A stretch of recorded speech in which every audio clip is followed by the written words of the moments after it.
Welcome back to the podcast. You're listening to Parenting on Autism with Mocktails and Cocktails 2.0. Sharona, it's Miller time. Miller time. Let's roll. From our second break. So while we were on break, Rhonda, we were prepared to record like 3 different episodes, but you're one freaking month, girl. You go.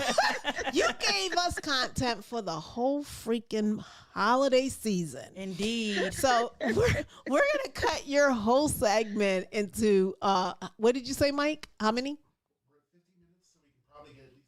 We got at least 3 or 4 episodes. We're gonna do like Rhonda Williams Miller 1, 2, 3, 4.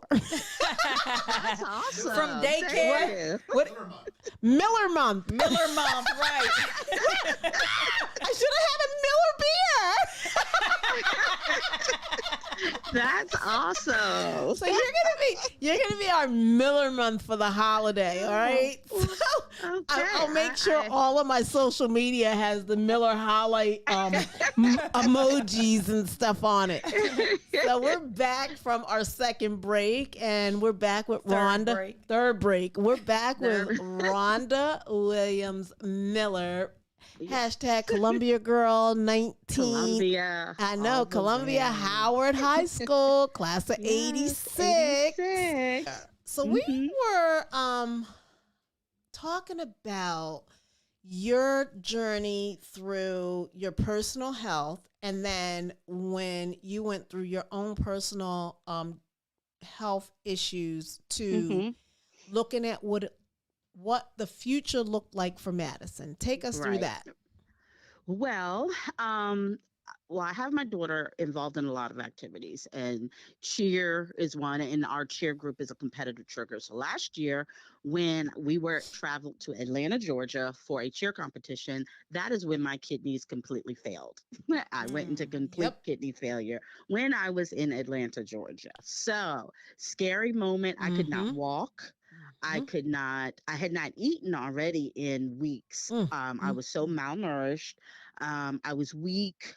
It was just, but as a mom, and I know you guys know this, as a mom, her reaching that level of her cheer path was something that I just wanted to witness. Yeah, it was a huge moment for us, and they won proud that mommy championship. moment. And to this day, my family literally hates that I went. They told me not to go. They're like, see, we told you not to go. And when I say this to them, they still hate it. I was like, but I would do it again. I was like, honestly, I would do it again, because being able to witness that with my child, because growing up, I didn't know she could reach those levels of achievement. And so for me and to wanted to witness continue and to compete and to stay focused with that. Yes, and so I was there. That happened. Soon as we got back off the airplane, my husband picked us up from the airport and drove me straight to the hospital. I was admitted into the hospital, started dialysis the very next day, and here we are now. So I'm on dialysis. I'm doing good. I've actually retired from my job because I disability retirement, because I couldn't. I got to go to dialysis 3 times a week. It's too hard to maintain a job. And for the first, I would say 6 months after my kidney failure, I was so weak. I was struggling still to walk and have that strength, to get my strength back. So now I'm much, much stronger. But during that process, and when you're like literally feeling like, I feel like my body's about to quit on me, it made me want to say, I gotta make sure Madison is going to be okay. Because my husband is great. He's the provider. He does all of that stuff, but he the nurturing side Mm-hmm. is not there for him. He's not, Right. he's like typical men. He's not a Yeah. nurturer. So, and when it comes to like disciplining and stuff, he still Mm-hmm. wants to discipline the way he was raised. Yep. And, this is Yep. the way Yep. I Yep. was Yep. Yep. raised. Yep. And Yep. Yep. so it's not always redirecting it to, okay, we have to do things specific to this child, to her needs. Exactly. And so, and I get that. But what I've always looked at is she has a good balance. He is the Good. more enforcer, but Mm-hmm. I come in with, Yep.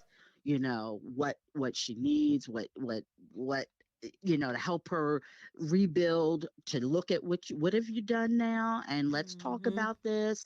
I have her in therapies and all that kind of stuff. I make sure she has everything that she needs. Sure. And so I know my husband will be there to provide for her, but it's just that emotional side that I just want to make sure that she will have everything that she needs to just be a Mm-hmm. productive adult. Well, I don't know So, if you listened to the one podcast where our other podcast member, Beth, when she moved to the area, she went to school with Annette, and I know you know Annette.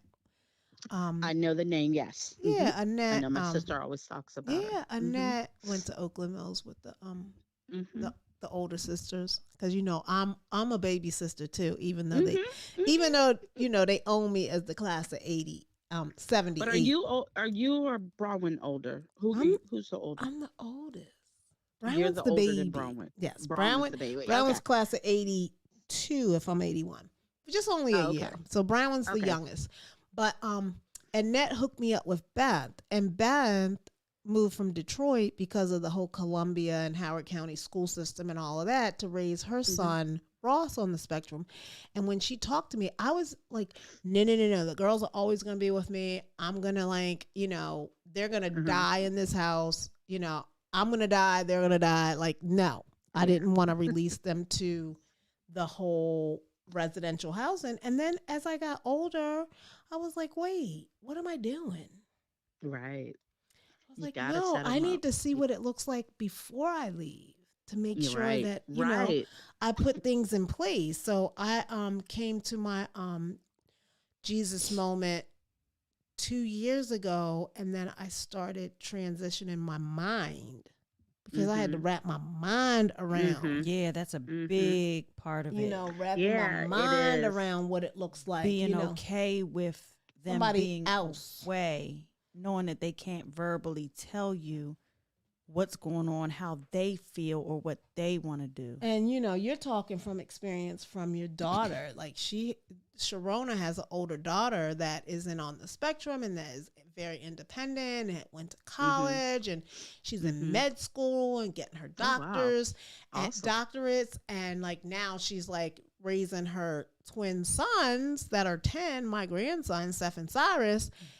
And, we're worlds apart because I could be Sharona's mother, and she meets me and she's like, wait a minute, this woman has these twin daughter girls and it's all these S's. I got to meet this woman. And then I'm like, she meets me right at the brink of me transitioning the twins. And she's like, there's life after this? Mm-hmm. Because you really don't know what it looks like because nobody shows that part. Right, And that's how right. like all of what we're doing, like birthed into the podcast, birthed into supporting both foundations, birthed like, no, we just need to be out there in front of all of this because there is like a reason why we're together. I remember a few years ago, you reached out to me and was like, I would love for you to come talk to my group. Yes. I still have that Yes. message. And, life happens, Rhonda. Right. Life happens, and I kept saying, I need to call Sybil. I would say it to myself sometimes. Yup, And then you know yup. what would happen? I would always say, but it's such short notice. And 'Cause I am not- everything is always moving in so many different directions. Right. And there's And like, when I don't I'm want to making call her plans, because she's so busy and she's here and she's there. And you look at me on Right, social and media and I'm in one state to Yes, another. And you asked me the other night and I'm yes. like, and it was always so well, last minute. I And I like, don't like to be a well. last minute person. but we are But- because we move on the dime. When you're an autistic Right. mom, you get Yes. like the moving parts. So when you Yeah. asked me about your group and getting on your Zoom, I was like, "Wow, I'm going to be in the car on Zoom, but I guess I can do That's it." okay. You know, I was like, you "Yeah," can. like, and I want to introduce Sharona because she's a part of your community. Yes. She's on the DC Prince George's line. Yep. You know, and I was like, Sharona, you got to meet these women. You I need to will. like link Yes, up I with will. them. So excited. I was like, Yeah. you got to get on the And podcast so or we do. this, that, and the other. Now I will have to tell you, preface it. We are a small group still. We have a lot of people, but when parents actually join in on the meeting, it's usually a small group It doesn't of matter us. how small, it's how Mhm. powerful. Yeah. So Yes. you don't And need so, a I almost fell on my chair and we're recording on for YouTube. So It would have been a blooper. I am the cocktail. Okay. I had more than this blue champagne before we got on. Look, This her real this is stuff. my real stuff right here. This is my fake stuff. When these two clash, forget about it. But anyway, we're not looking for masses. We're looking for depth. You know, we're yes. looking for depth. We're looking for And that- networking and all that. But I want to get back to you and Madison, the family, the husband, and then at your point saying, I do need to set up the residential Right. because you're on So- the brink of it. Before you know it, she'll be Right. So 21 walking across exactly. the stage. I know I'm gonna blink. I'm going to blink, and we're gonna And be it took there. me 3 years after 21. Right. Right. I wasn't ready at And I 21. don't even want her to like. No, not at 21. I don't think she's even gonna be ready. Well, And I think even she says is that. ready right now. Yeah. Girl. She's ready. She ready. she tells me because of everything else that I assist her with, she's Yeah. like, Mom, who's gonna do this for me if I Yeah. live by myself? And I'm like, Madison, before you are living by yourself, I will make sure that you are equipped yeah. to do everything. Oh, she don't want to go yet. She doesn't want to go yet. She doesn't Mhm. want to go yet. 'Cause she's like, I don't think I could do all of these things that you do for me. And I'm like, Well, she's but- got to come out to Sydney and Sabrina's house. We have to have a yes, I day would out love- because they have Yes. this house and it's just them two, and you'll have to meet. You'll have to come Oh. witness it, like And they Sharona's cook house. and clean. They cook, they Yes, clean. please, It's- I want to see all of that, and I want Yeah. Madison And to let see it Madison so to that see she it. knows. Yes, I want her to see it so that she can have a vision, Feel more have a vision comfortable. of what right. She of can what see it her and future know. could be. Yeah. Yep. So go ahead. So I did just, once I was so sick, I realized I need to make sure I have things in place for Madison to be able to live independently because she is our only child. My husband has a son who is 20. Let me stop. Where am I going? 20. He is 33 years Okay. old and has two children of his own. Okay, So So he your has his own grandma. life. Mhm. He's not, yes, he's never like lived with us or anything like that. So I'm not going to expect him to come. And him and Madison have never lived in the same household Mhm. together. They've seen each other on a few holidays and things like that. So it's, and she loves her big brother, but Sure. but I She am not sounds like expecting she's that. ready for independent living though. Just like in Yeah. her, just like in her movement, maybe not in her mind, but in her movement and all of things that you're talking about.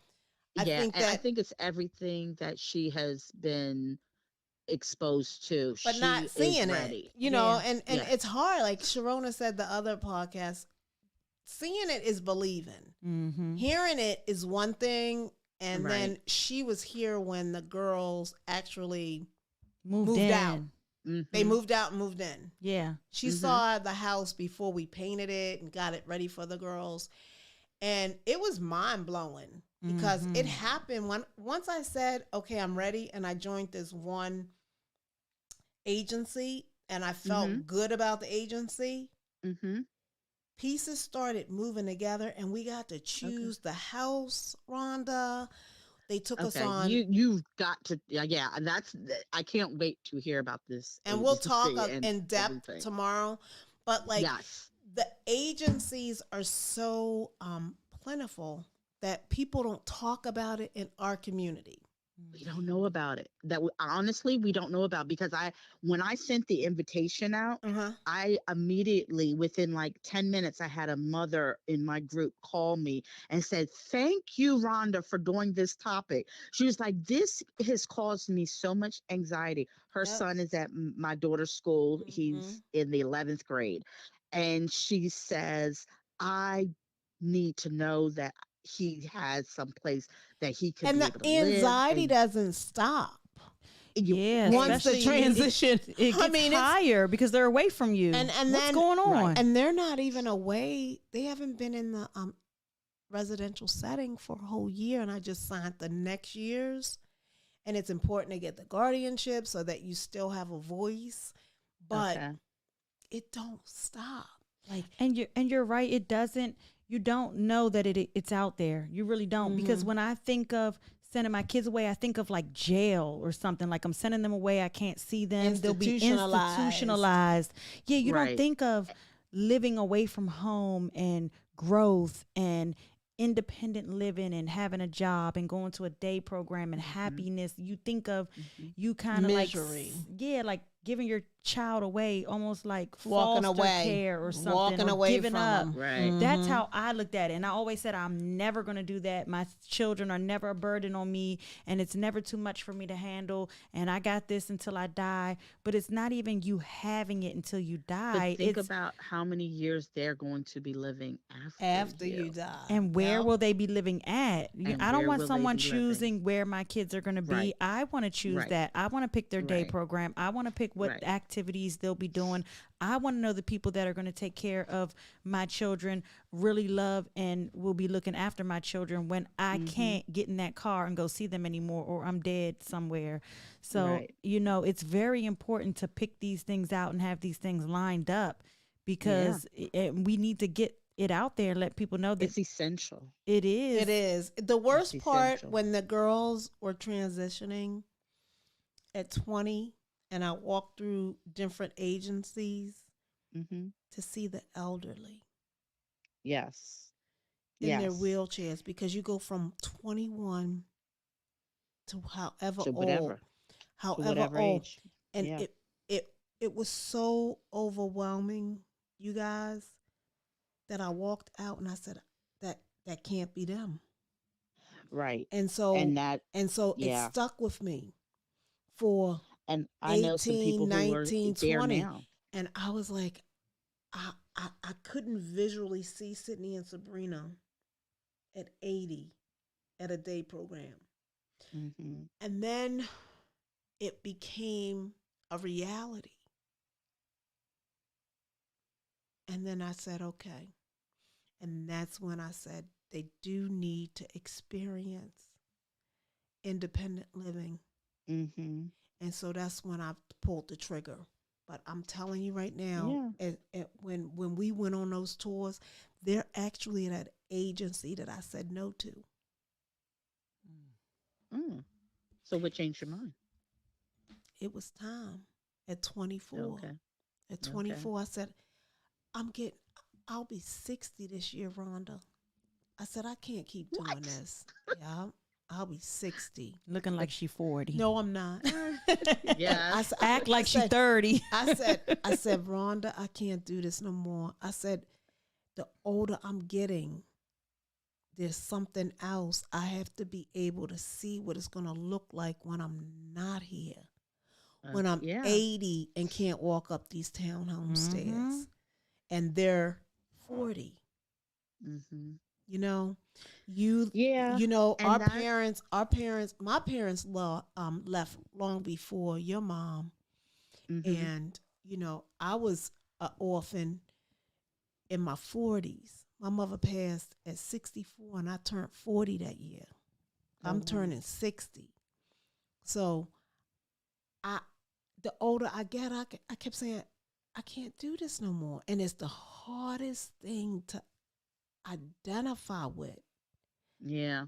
because we think we're invincible Mm-hmm. because God Yeah. Think blessed we're us gonna with them. live forever. We're going and it was the hardest thing, but I said I have to do it. And right now, while I have the strength, I'm going to continue to advocate for what their needs are, whether it's the right cocktail med or the right activity for Sabrina or whatever.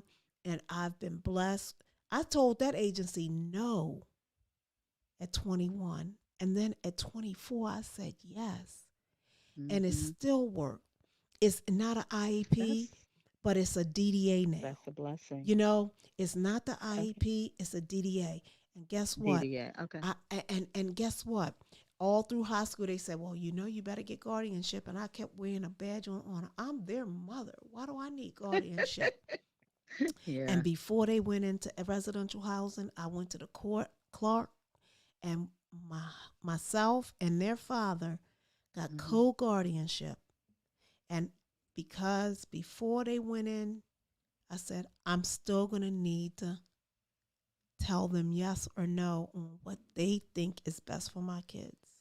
Right. Now they're my individuals because they're at an adult. And that is my message.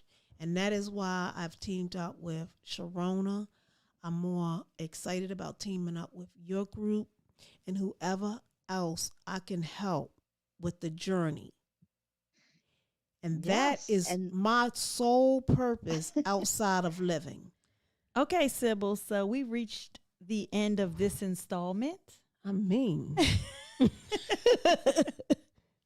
And let's pick up next week. Okay. For Miller Month. I mean. Cheers to that. Cheers.